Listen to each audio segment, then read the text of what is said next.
And I will introduce Kathy Glennon, the well-known Kathy Glennon, past chair of RDA Steering Committee, and she will take it away. Thank you, Jamie, and thanks everyone for being here. I proposed this topic for a presentation a while ago. This is deriving from my work as chair to try to refine a new change proposal process for official RDA. And of course, I have a good deal of experience making proposals to originally the Joint Steering Committee and the RDA Steering Committee, its successor, in my role as a representative from the American Library Association. So let's see if we can get this to advance. So the status of the RDA change process. For original RDA, the change process started immediately after publication, and it ran from 2010 to 2016. The JSC and later the RSC received formal discussion papers and proposals and considered them. Over that course of about 7 years, there were nearly 240 of these. They came from constituent bodies, JSC or RSC working groups, and other standards bodies, such as ISSN. The JSC also started what we called a fast track change process, and these were minor changes that didn't require a more formal process. There were changes made to instructions, the glossary, relationship designators, etc. The easiest way for me to count these was by report from the secretary, and I came up with over 1,750 changes made to glossary entries, instructions, etc., on an individual basis. And that count does include minor edits for capitalization changes, changing indentation and correcting punctuation, as well as actually new relationship designators and other things like that. The revision process from the ground up was paused during the 3R project from 2017 to 2020. This is because the RSC needed a stable text to work from when we created official RDA. That didn't mean that we weren't incorporating changes, and we even incorporated changes from the ground up, but it was not using the official change process. For official RDA, the beta toolkit became the official toolkit in December 2020, and in 2021, the RSC considered its first formal change proposal. Thus far, we have considered 9 formal change proposals. These have come from regional RDA committees, working groups, and RSC members. We approached how we count and track fast track changes differently. So now the count that I could come up with most easily was by a grouped proposal. We've considered 34 of these fast track changes to date. Not all of them were approved.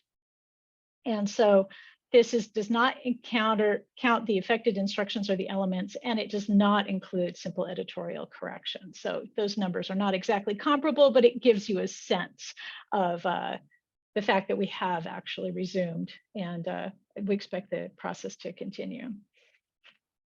So what kind of changes am I talking about today? Well, they must be to what is known as base RDA. These are the RDA guidance chapters and the RDA entity pages, element pages, glossary, and vocabulary encoding schemes. These are the things that the RSC controls the content for. And the changes can include revisions, additions, and deletions. There are a bunch of changes that are not in scope, however. The RSC will not consider changes that contradict the IFLA library reference model, or LRM. We will not consider changes that cannot be considered international in scope, including extensions of existing string encoding schemes that suit a particular community, or additions to vocabularies that are in fact closed. We also decided recently to not consider changes associated with the soft deprecated elements. You can recognize these because they have a pre-recording paragraph in the element page that says the following option is recommended. These are elements that were retained for ease of transition from original to official RDA, but part of the analysis conveyed to us that they're truly better conveyed as a particular kind of recording method in a broader element. These soft deprecated elements will be considered for removal from official RDA in the next 3 years or so. And that's one of the reasons we don't want to consider changes to them now. We also will not create elements that address administrative metadata. This is out of scope of the standard.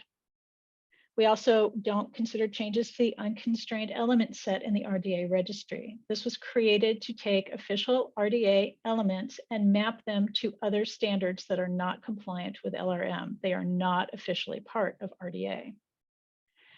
If you have suggested changes to policy statements, community resources, and other such things, these are not part of the RSC's responsibilities. So you need to direct them to the communities that develop and maintain them. It's not to discourage you from making those recommendations, but you need to direct them to the correct body. Now, when I talk about RDA changes, and the terminology here is a little weird because I'm sometimes talking about different kinds of things. So I try to use change suggestions as an umbrella term. I may or may not have been successful with that throughout the presentation. But suggested changes to RDA are reviewed by the technical working group, who confirm that the recommendation is technically and semantically compatible with RDA. The RSC will not consider things that don't pass that standard. Once they do, they're discussed and voted on by RSC members, and they are implemented in RDA if they're approved by a simple majority of the RSC. There are some exceptions that don't require RSC approval. Simple editorial corrections are implemented by the RSC secretary as they are identified. She does not require any oversight to correct typos. The Mark 21 mapping changes are referred to the RDA Mark 21 Alignment Task Force, which reports to the RSC's technical working group.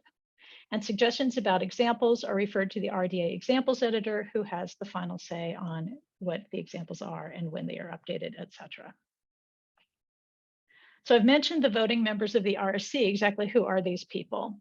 Well, I'm actually not one of them now, as past chair is a position holder, but a non-voting position holder. But the other position holders are voting members, except for the RSC secretary. So that's the current RSC chair, the education and outreach officer, the RDA examples editor, the technical team liaison officer, the translations team liaison officer, and the wider community engagement officer. It also includes the regional representatives. Currently, there are 3 of these from Europe, North America, and Oceania. The plan is that as future regional representatives are identified from Africa, Asia, and Latin America and the Caribbean, those regional representatives would also be voting members. There are different ways to propose changes. I think I've caught all of them in the next set of slides, but maybe I missed one. The easiest way is the RDA Toolkit feedback link. This has been operational for some time. You will see it in the top bar, the dark blue bar, when you log into the official RDA Toolkit. It's on the right-hand side, whether you are officially logged in your personal profile or in an institutional profile. This link is best for typos or errors in the text that you want to report, display issues, bad links, complaints about existing toolkit features, and suggestions for new or improved features in the toolkit. If you follow that link, you'll also see that there's a possibility of suggesting changes through this link, but based on this presentation, you will see that there really are better ways to manage that process. These are submitted directly by toolkit users and triaged by the RSC secretary. If there's simple editorial changes, she will just make them. Otherwise, she'll try to figure out the best group and best process to move the issue forward. So if your cataloging agency, your specialist community, or your national cataloging committee have a change to propose, you would make that change proposal to your regional RDA committee. That would be EURIG, the European RDA Interest Group, NARDAC, the North American RDA Committee, or ORDAC, the Oceania RDA Committee, as long as you're covered by one of those regional groups. I'll get to what you do if you aren't in the next slide. So an example, catalogers in a particular institution identify a missing element that they want added. They write up that situation and one or more proposed solutions and submit it to the regional body. Now, in the US, other than if you're working at the Library of Congress, this would first go to ALA Corps' Committee on Cataloging, Description, and Access for discussion and a vote by them before it goes on to NARDAC. If it is approved, a version of that document, probably not exactly the way it was when you submitted it, would go to NARDAC for a discussion and vote. If that proposal is approved by the regional RDA committee, and if the changes meet the requirements for RSC consideration, then ultimately a version of the document will be submitted to the RSC for discussion and vote.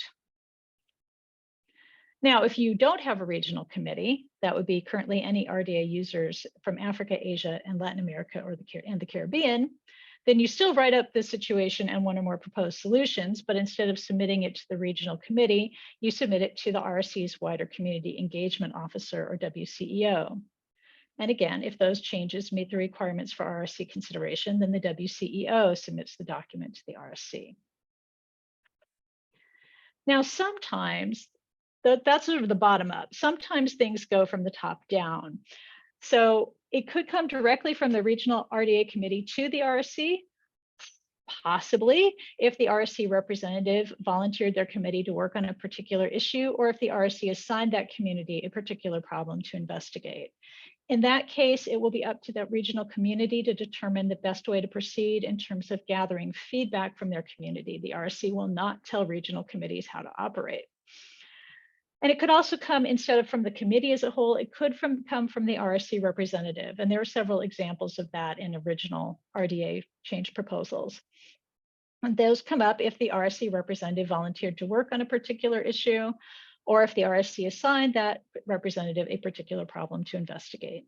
Again, it will be up to the regional representative to determine the best way to proceed to get feedback in that case. Now, not surprisingly, if the RSC charges task and finish working groups, typically their tasks include writing discussion papers and proposals for change.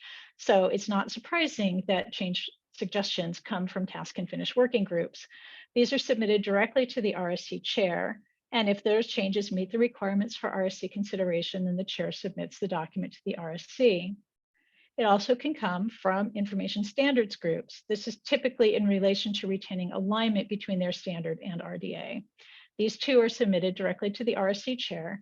And if the suggested changes meet the requirements for RSC consideration, the chair submits the document to the RSC. As a proposer, what are your responsibilities? Well, we'd like you to identify and analyze the problem and consider and propose solutions. The document must be submitted in English. The RSC does all of its work in English. You need to make sure the suggested changes are in scope and they conform to the RDA board's internationalization principles. This is a link to the board part of the RSC website. They're compatible with the IFLA library reference model, and they are in harmony with the objectives and principles governing RDA. That link is to a guidance chapter in official RDA. My recommendation is to work within your community to develop and refine your proposal. Based on my personal experience, more reviewers and comments on your proposal lead to refinements and more likelihood of success in the long run. Now, the receiving RSC members has responsibilities too. In the initial stage, RSC members are available for consultation with potential proposers, advising on the scope, the content, the framing, and the category of change that is required. And in the submission stage, the RSC member will provide a gatekeeping role to ensure that the suggested changes are in scope and merit RSC consideration. If not, they will return the suggested changes to the proposer with an explanation. And if they are, they will submit the document to the technical working group, as I mentioned earlier. Then if it is semantically compatible, the technical working group sends it to the RSC chair and secretary, and they give a final confirmation that the suggested changes are appropriate for RSC discussion. If not, they will notify the submitting RSC member and suggest next steps. There are 4 categories of changes to RDA. As I mentioned earlier, they're simple editorial changes, and those are managed by the RSC secretary as identified. They're fast-track changes. These are modifications that do not have a broader impact, and they are approved or rejected by a vote of the RSC. Discussion papers explore a potential change, and they're discussed by RSC members who identify the next steps. And then there are the change proposals. They make specific suggestions for changes, which may include a variety of options for implementation. They must have votable propositions, and they're approved, rejected, or redirected by a vote of the RSC. We'll look at all 3 of those in some detail a little bit later. Some recommended best practices for change suggestions. Articulate your use case with well-formed RDA in mind. Include a list of affected elements and their inverses if applicable. Use actionable links to RDA element pages, entity pages, and guidance chapters for the ease of the RSC to get to exactly what you're talking about. If you're referring to related RSC documents that have document numbers, please use them. Make sure you're relying on element definitions and not element labels for understanding and making suggestions for change. Make sure you also include all implementation scenarios as applicable. Almost all change proposals are going to come from one particular implementation in mind, but RSC wants to consider all of them for greatest flexibility. So make sure you're not including any sort of restrictive assertions, and do not provide MARC 21 examples or include other encoding practices. While that's relevant to your community, that's not relevant to RDA as a standard. Be specific and include numbered recommendations so that we know what we're being asked to vote on and what we're being asked to decide. And don't include vague statements about next steps. The RSC is trying to be an executive body and not delve into the details. We want the work to truly analyze the situation to be at the practitioner level and not at the RSC level. We can get into those details, but that's going to slow down our effectiveness. So let's take a closer look at fast track proposals first. These are streamlined method for modifying RDA. The suggestions may originate from a wide variety of places, from users, from regional committees, from RSC members. They suggest improvements for consistency in wording or structure, especially if they go beyond simple editorial corrections. They may propose uncomplicated additions to the RDA vocabulary encoding schemes and recommend other straightforward changes without negative or significant impact on RDA users. And that is sort of the squishy language that sometimes it's hard to figure out if it's truly a fast track or not. Not in scope for fast track and thus required to go through the more formal proposal process would be changes to element labels, changes to element hierarchies, and adding new options or condition option combinations. Fast tracks may be proposed at any time and may be considered by the RSC at any time. Normally, the RSC will only consider one set of changes at a time. This is done asynchronously utilizing the RSC Basecamp collaborative workspace.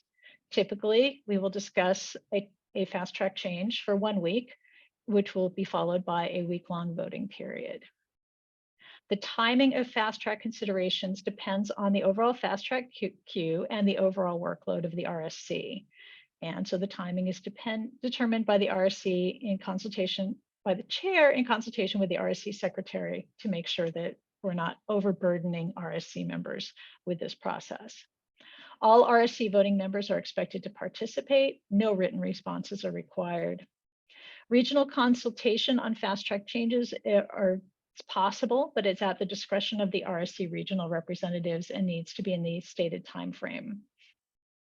These changes are not made available publicly during the discussion and voting phase. If they're successful, obviously, they will be published as part of the changes.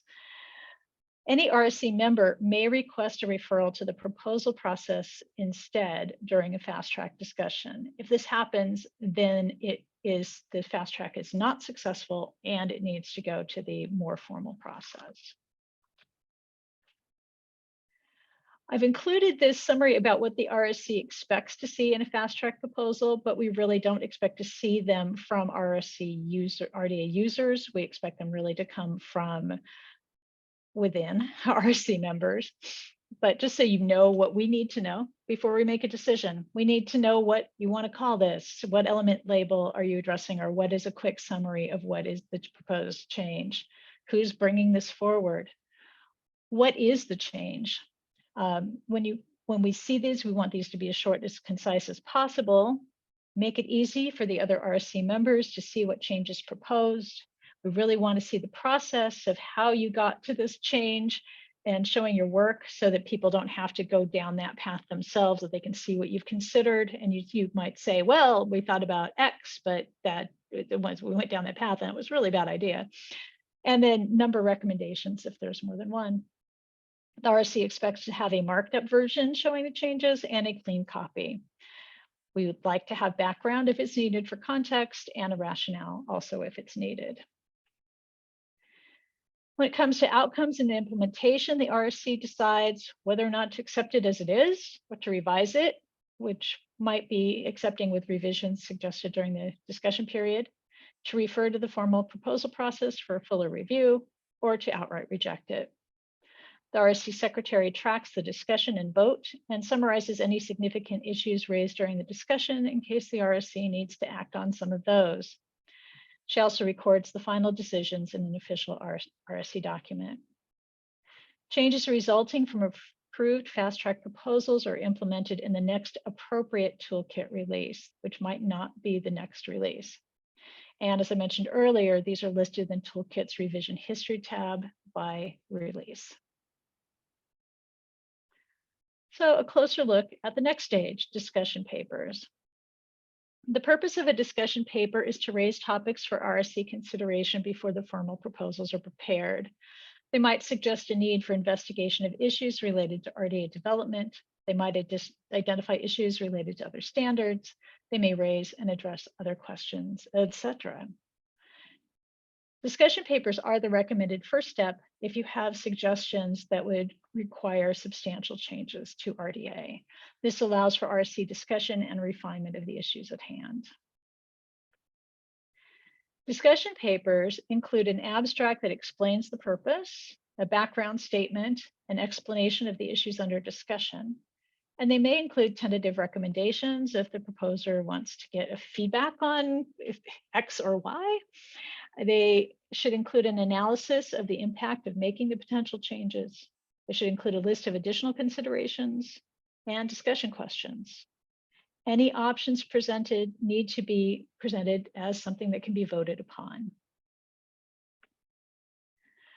Like fast tracks, discussion papers may be submitted at any time. And as you've heard before, they're reviewed by the technical working group to assure semantic integrity with RDA. The RSC chair and secretary determine when such a proposed paper will be discussed. We must allow sufficient time for the RDA regional representative bodies and RSC members to translate, if applicable, consider, and comment on the proposed changes. Discussion papers will be discussed during a public session of an RSC meeting, either in person or virtually, to provide transparency and to benefit from public input. When they are made available, you can find them on the RSC website via the current RSC documents page. There'll also be an additional page created for the discussion paper and the responses to it identified by the proposer. I'd love to give you an example, but there are no examples of discussion papers for the official toolkit yet. As the RSC prepares for the discussion before the formal review, there's a space set up in our Basecamp site for informal discussion by RSC members. This can raise points, get some clarification.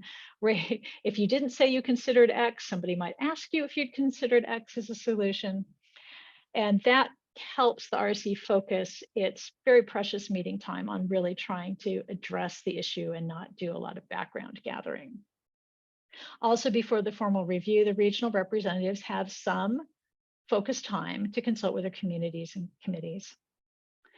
The written responses are due no later than 2 weeks before the public discussion date, and they will be submitted to the RSC chair and RSC secretary. The deadline may actually be more than 2 weeks before that public discussion date. The RSC secretary makes notifications broadly about when responses are due.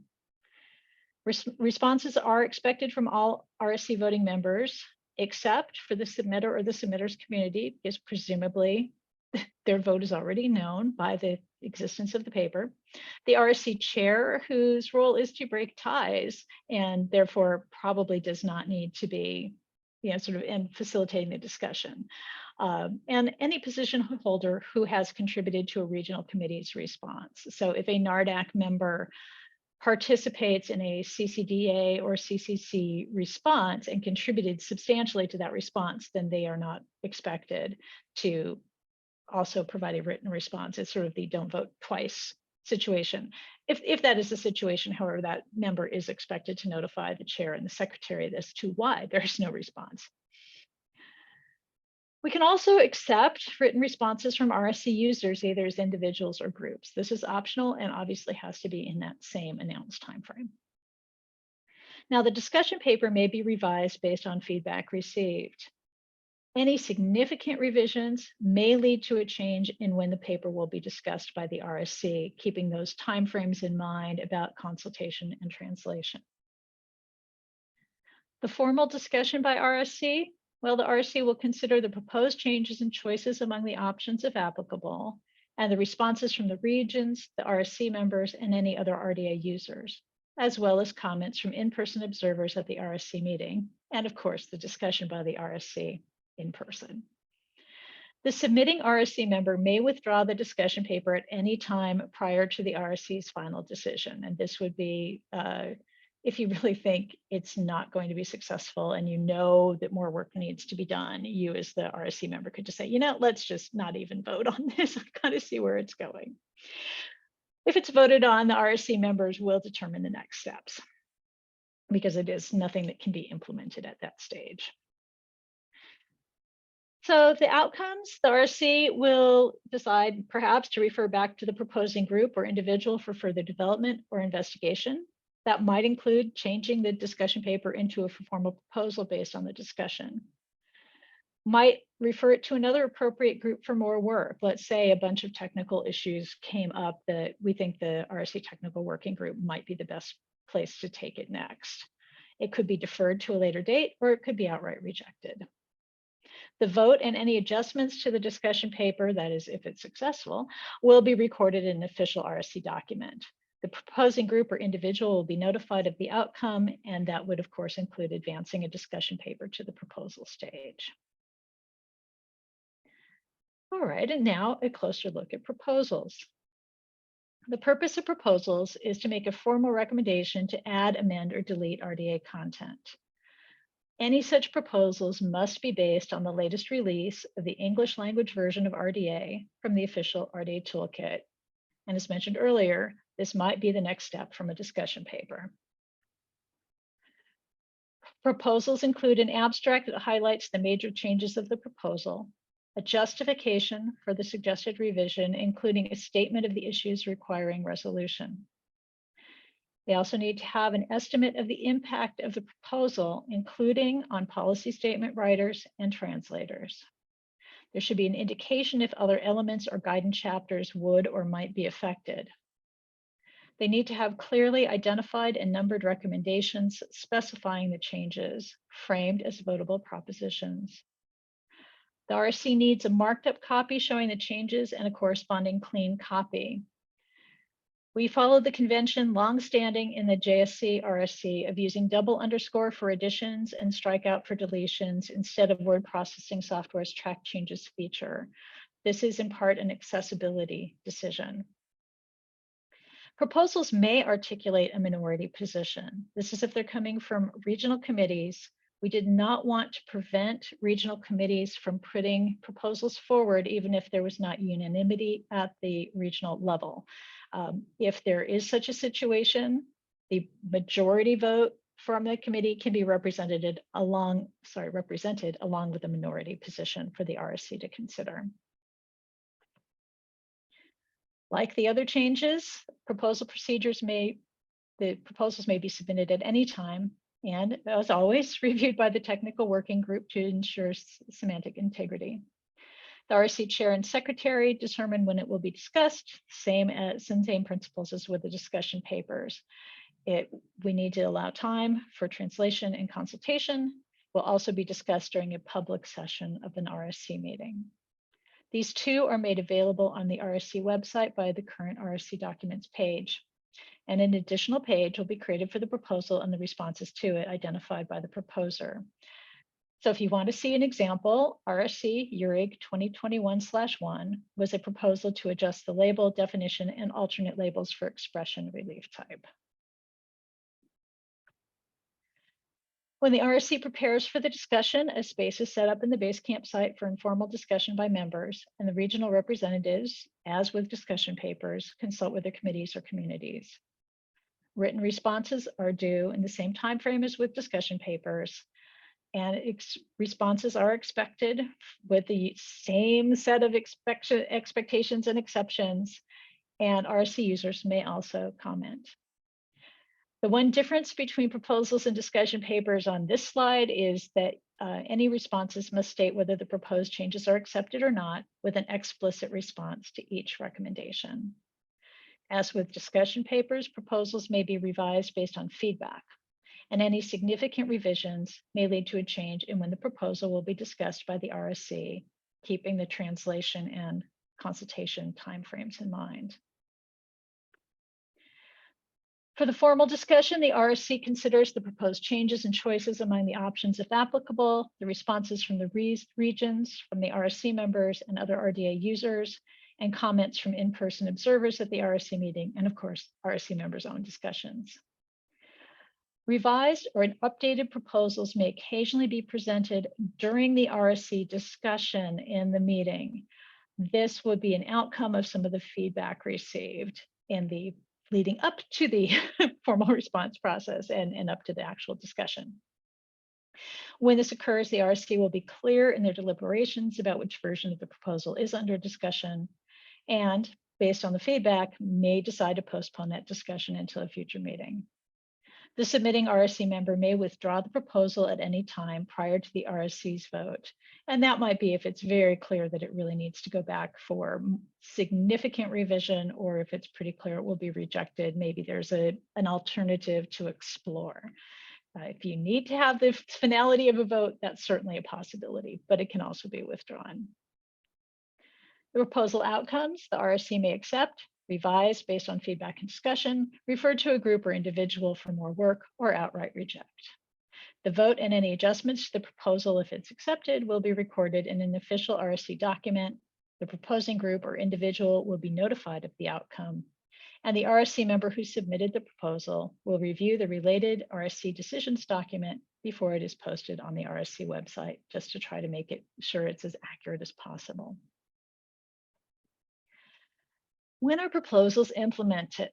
Well, the first consideration is that final decisions on all matters of wording or style are the responsibility of the RSC secretary and the technical team liaison officer. The RSC loves to wordsmith, but we're really trying to get out of that business. So we approve proposals in principle, and some finer details relating to the wording are left to these two individuals.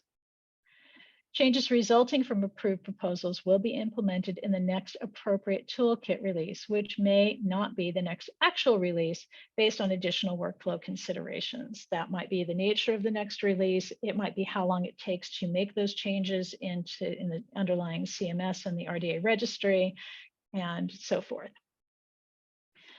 RDA reference data will be published in a GitHub release associated with the proposed changes, and translators and policy statement creators will receive advance notification of pending changes along with the planned date of publication in the toolkit. So while I was RSC chair, I was really trying to work on refining this process and making it a good balancing act that took the benefits of the past process, but made it hopefully a little more streamlined.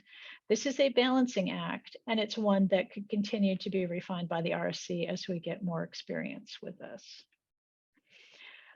There were some really, I thought, significant benefits to the original change process. Formal proposals and discussion papers were shared on the JSC and later RSC website, with the formal responses from all the constituencies were also shared. There was substantial time given for feedback from communities and cataloging agencies, and including that critical time for translating proposals, which was especially important for our European colleagues. This also helped with transparency with overall decision-making. The drawbacks, however, was that one thing that was difficult for regional constituencies to collaborate on a suggested change.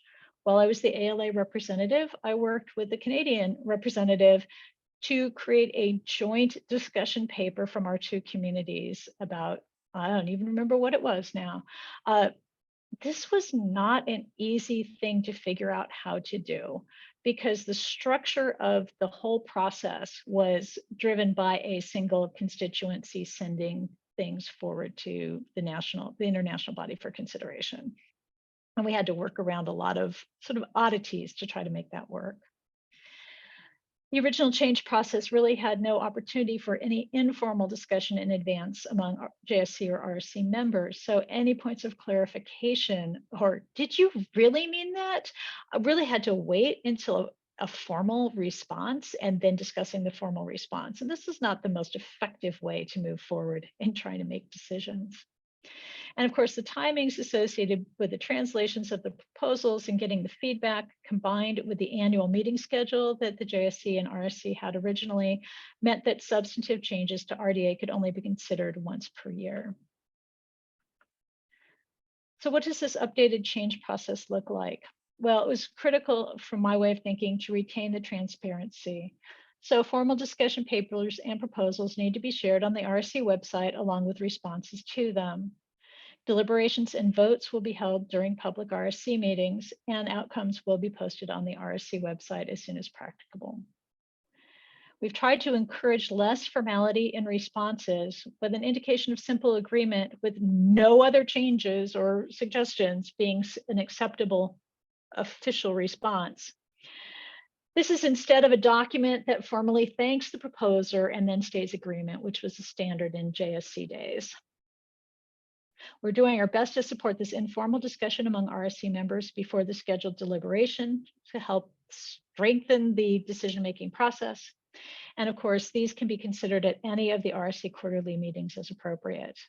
Anticipated, but not yet really proven, is better support for collaborations among regional committees.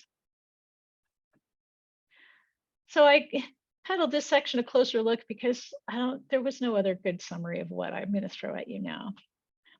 There's some useful documentation for anyone wanting to consider making a discussion paper, a fast track, or a formal proposal.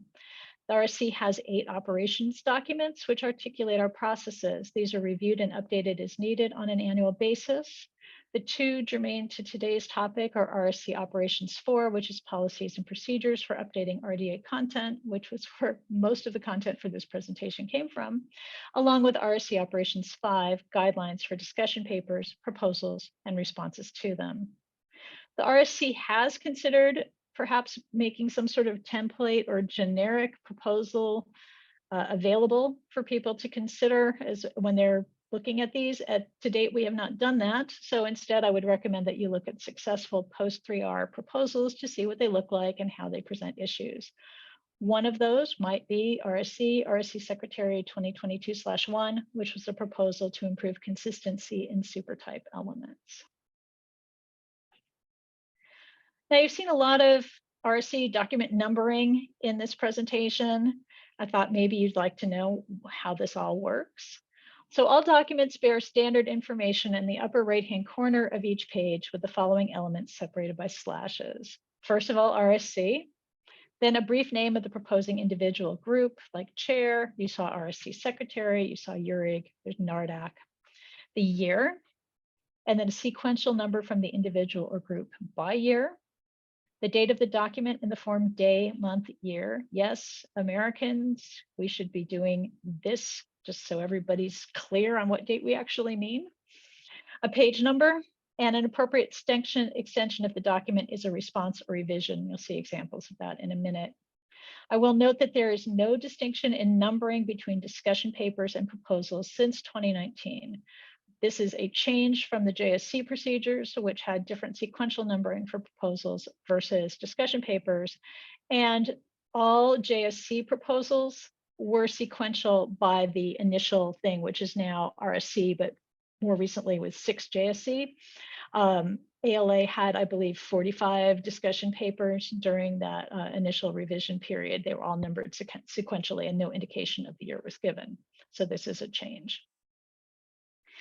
So as promised, some document numbering examples. RSC Translations TLO 2022/1 was the first proposal or discussion paper from the Translations Team Liaison Officer in 2022. In this case, it was a proposal.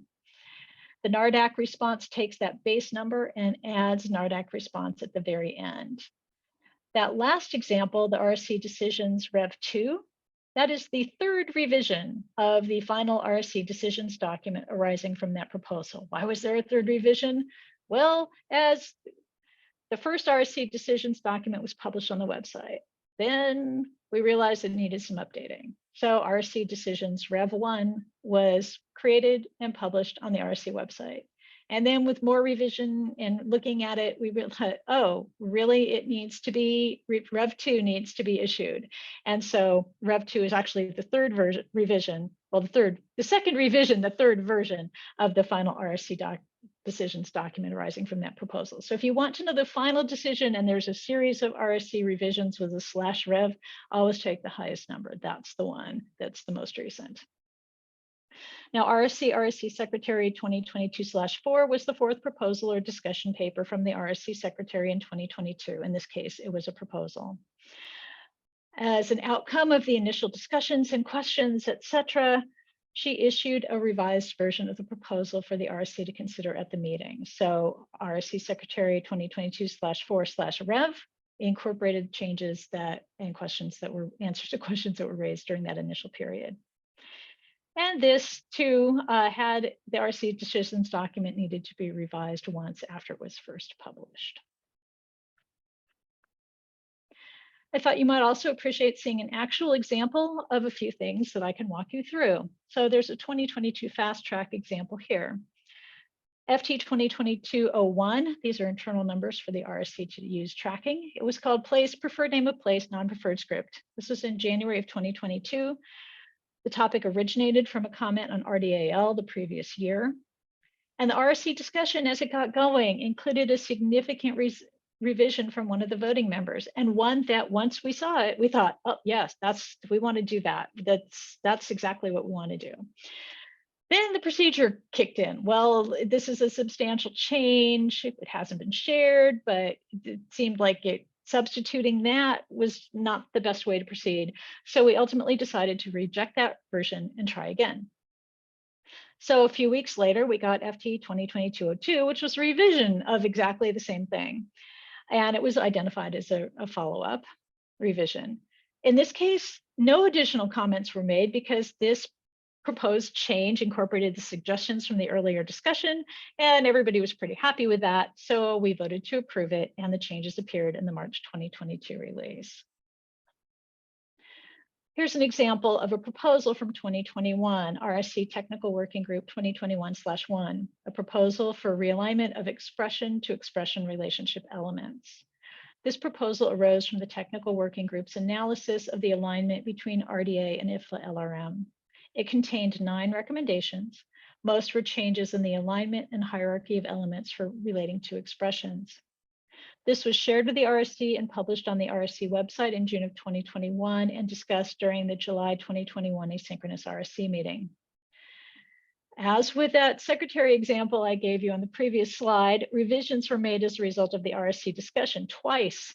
The initial discussion resulted in an initial revision in July 13th, and comments received as a response to that caused a Rev 2 to be issued the next day. So thanks to the Technical Working Group chair who took care of incorporating all those changes in real time. Not surprisingly, the version that the RSC approved was the Rev 2 version, and the changes proposed that were published in June were published publicly on the website in June as a proposal were implemented in the December 2021 toolkit release. So how should you keep track of change suggestions if you're not on the RSC? We have our own ways, mostly in Basecamp. Well, the RSC website is always a great place to start. And I've mentioned earlier the page for current RSC documents. In my opinion, this is the place to find recent RSC documentation of all kinds. What do I mean by recent? Well, right now it's 2021 to the present. On that page, there's a section for recently posted documents, those broken down by year. And the results there include proposals, discussion papers, and responses to them, as well as other things like minutes, presentations, etc. Operations documents, updates, all sorts of things. If you really only want to focus in on proposals and discussion papers, there's a separate section for that on the current RSC documents page. These are further categorized by submitter and includes proposals, discussion papers, and responses to them. So that one's great if you know who submitted it. The recently posted documents is maybe a better place if you don't know who submitted it. But the availability of proposals for review is also included on the RSC's news and announcements page, also a great place to look. And the secretary maintains a log of changes to the site by year. So many different options depending on what you know and how you want to find it. So my last slide for you of content is sort of a visual of some of the stuff I've been talking about today. Heaven forbid, this is actually simplified. So at the top, you have the RDA user who identifies the problem and writes up suggestions. They might skip a national committee review if that is not relevant. But if it is, then they submit it to the national committee. Here I'm thinking of something like CCDA or CCC in Canada, who review suggestions. They develop their own paper and vote on it. And then they will submit that to their regional RDA committee. So the regional RDA committee reviews what they've been given. They may develop their own paper and vote on it, and then submit that to the relevant RSC member. The RSC member will review it for conformance to our expectations for RSC proposals or change suggestions, submit it to the technical working group for that semantic compatibility situation. If they approve it, it goes to the RSC chair and secretary to schedule, and ultimately the RSC will discuss and vote on it. If it is a discussion paper, you see the dotted line back to the regional RDA committee to then take the next step and complete the proposal. That is likely the place it would be referred to, but not necessarily. And the outcome in either case goes back to the original proposer. In this case, I've posited that as the RDA user. And if successful with the actual change, it will be published in the RDA toolkit at the next appropriate toolkit release. So with that, I'm available to take your questions.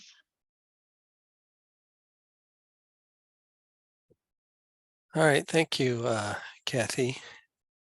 We have quite a few questions. I'll start at the top. Anonymous asked, at its summer meeting in June 2015, the ALA's Committee on Cataloging, Description, and Access was told that RDA was not a democracy. Does today's event indicate that RSC is becoming more receptive to RDA change proposals from the wider community now that the official RDA toolkit has been published and the 3R project has reached its conclusion? RDA may not be a democracy, but it is a commercial product and as such should reflect the needs and priorities of its subscribers.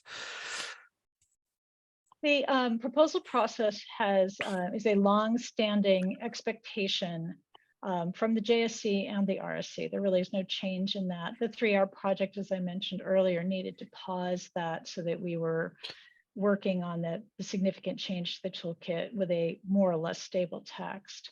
But it's always been the intention of the RSC to resume a reasonable proposal process from the ground up once the official toolkit was available.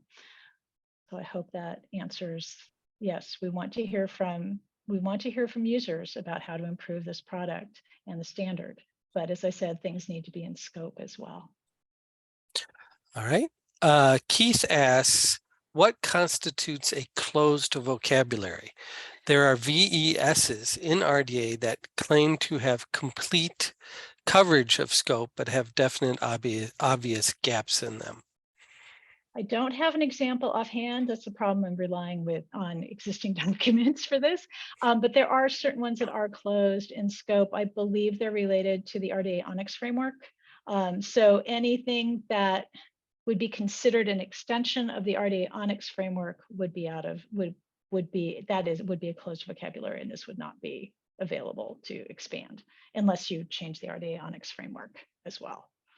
So I think that's really what that's getting at. Anonymous asks, the RSC has consistently stated that RDA will not undergo changes if these break its relationship to the LRM. But like bibliographic standards, bibliographic models can also adapt and change over time. The RDA Action Plan for 23-25 includes the following as one of its standing tasks: be alert to developments in IFLA LRM, ICP review, IFLA Multicat, ISN, ISBD, and records in context, International Council on Archives, for their impact on RDA. What, if any, changes are anticipated to LRM in the near future? I'm so glad I have this little piece of paper in my hands based on a conversation I just heard about the worldwide review of LRM object-oriented that is happening at the IFLA level right now. There are two new relationships in LRMOO that may need to be accommodated in RDA once LRMOO passes worldwide review and is published. And my notes say when another work uses a work within it, so performing arts works. And another example would be opera, which is a musical work and a libretto work and how one indicates that all instances of the opera include the libretto as part of performing it. So yeah.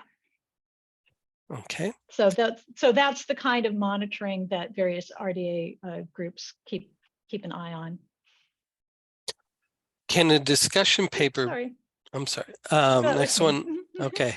The next anonymous one is, can a discussion paper be something like, we would like a system of citations to be added to the official toolkit? Or would that suggestion be too broad to be considered worth merit? I don't even know what that means. If it's talking about citing particular RSC instructions, that would not go anywhere. The decision has been made about how to do that. If it's about how to formulate something in the style of, say, the Modern Language Association or Turabian, that would be out of scope because that is a national probably preference. So without further clarification about what citation is meant, it would probably be too broad. And it would, if it's meant about how to, officially cite a work, that would be considered a national or regional decision rather than an RSC decision. Okay, next, Victoria writes, she's a Nigerian and senior librarian at Bayero University, Kano. She wants some information about what can I do to make my libraries in my country, Nigeria, subscribe to RDA Toolkit for metadata purposes. I'm not going to read your whole statement, Victoria, but she's made several efforts, she and a group of people, to since 2016 to have discussions, seminars, conferences, workshops advocating for RDA adoption, and to no avail. And she's wondering if there are other approaches which will work. She's currently working on she's working on her PhD, and she's just finding that RDA and toolkit and policy elements are not available in her libraries, etc.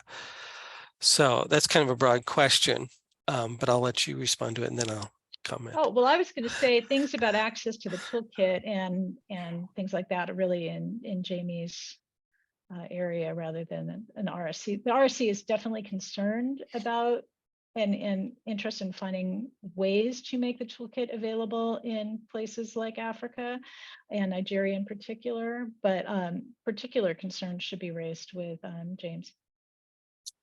Yeah, Victoria, we definitely want to support efforts by people across the world, because internationalization is a key foundation of the RDA mission. We want to support those efforts to encourage adoption. So I would ask that you email me directly at jhennelly@ala.org. I'll type my my email address in here too, and you can we can start a discussion, and it would be good for me to learn what kind of responses you're getting about why they don't want to consider RDA, and we can begin to think about how we can address the concerns that you're butting up against, and provide you with more materials or information that might help you in your argument. And I see the next question is one of you attentive catalogers catching a typo. It's always something, no matter how you the best way to find an error in one of your cataloging records is to share it with somebody else. Apparently this is true with presentations as well. I'm sure I meant RDA users without even going back. So I'll make sure that in the version that gets posted that that's corrected. Thank you. All right, next up we have Nadila, please, if a library only starts to implement RDA, which version of it a library schools should implement, an original one or official RDA? As we understand, RDA 3R has not implemented yet in the libraries, and for new libraries, it will be hard to start to work with RDA 3R. Thank you. So this is a highly individualized situation and answer, very difficult to give you the correct answer. I will point out that original RDA has been frozen since 2017. And no updates will be made to that standard. If you are getting ready to think about RDA and you're willing to take the plunge into official RDA, I would recommend that. Yes, it's true that very few places have implemented the post 3R RDA, but I believe some have. And it requires some work on your part to get application profiles up and policy statements, things about which option you're going to follow. But ultimately, the plan of the RSC is to actually take down the original toolkit, and it will only be available as PDFs or in print. Now, how soon that happens, that's a different issue. But ultimately, you should not expect the original toolkit to be available online forever. And if you're going to make the adjustment in adapting a new adapting RDA in the first place, you'd probably be better off working with the official RDA. But that's sort of what you would expect to hear from a past chair of the RSC anyway.